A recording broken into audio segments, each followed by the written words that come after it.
দীর্ঘ 4 যুগ ধরে পেঁয়াজ, মরিচ ও ডিমের সঙ্গে বিভিন্ন মশলা মিশিয়ে মজাদার ডিম ঘোটা তৈরি করে আসছেন নাজিম উদ্দিন। ডিম পিৎজা, বউ সোহাগী, রুটি কাবাব, ডিম ভুনা ও ডিম রুটি সহ কোয়েল, মুরগি ও হাঁসের ডিম দিয়ে 19 পদের ডিম ঘোটা পাওয়া যায় তার দোকানে।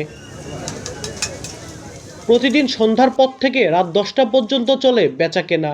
শুধু জেলার নয়, আশপাশের নওগাঁ, জয়পুরহাট এমনকি দিনাজপুর ও ফরিদপুরের মতো দূরের জেলার দর্শনার্থীরাও আসেন নাজিম উদ্দিনের ডিম ঘোটার স্বাদ নিতে। পরিবেশটা অনেকটা উৎসবের মতো। কোনো উৎসব মুহূর্তে হলে এখানকার ডিম খেতে আসলে আসলে পরিবার নিয়ে আসলে অনেক ভালো লাগে, সময়ও পার হয়। আসলে এখানকার ডিমের ওদের পরিবেশনটা ভালো। আমি আম্মুর সাথে এখানে ডিম খাইতে আসি, অনেক ভালো লাগে। ডিমগুলি অনেক মজা। এই আদমদীঘি থানার মধ্যে শান্তার একটা ঐতিহ্যবাহী খাবারের মধ্যে হলো এই ডিম পিঠার উৎসব। এই ডিমের চপ বা ডিমের ভুনা, ডিমের পরোটা, যেটা পছন্দ হয়। আমরা বন্ধু বান্ধব নিয়ে প্রায় এখানে আসি, প্রায় খাই। ও আমাকে ডিমের কথা বললো, এই ডিমের কথা শুনে আমার এখানে ছুটে আসে আর কি। আমি শান্তারে আসলাম এখানকার বিখ্যাত ডিম খাইতে।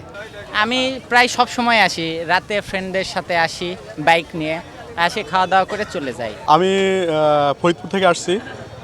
বন্ধুর কাছে শুনছি যে এখানে শান্তারে রেলগেটে ভালো ডিম রুটি দিয়ে বানানো হয়। এখানে অনেক লোক বাইরে থেকেও দূর দূরান্ত থেকে খাইতে আসে।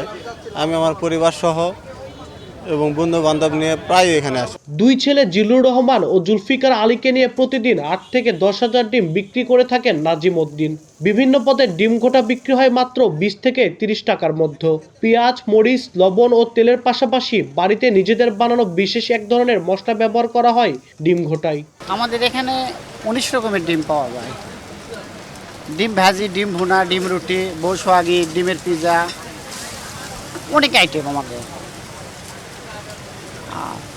আমার আব্বা ব্যবসা করেছে আপনার 47 বছর হলো। আমরা এসে 22-23 বছর হলো।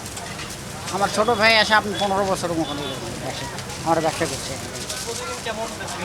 আমাদের বেচা কিনা ব্যাপক, আল্লাহর রহমতে। প্রতিদিন প্যাকেট ডিম 7,000-8,000 বিক্রি হয়। আর এমনি আপনার বড় ডিম, হাঁস মুরগির ডিম প্রতিদিন 1,000-1,200 ডিম বিক্রি হয়। শুধু ডিম ঘোটা বিক্রি করেই সব খরচ বাদে মাসে প্রায় 2 লাখ টাকা আয় করে নাজিম উদ্দিন ও তার দুই ছেলে। বগুড়ার আদমদীঘি সান্তাহার জংশন এলাকায় তার দোকান। আব্দুল আউয়াল, সময় সংবাদ, বগুড়া।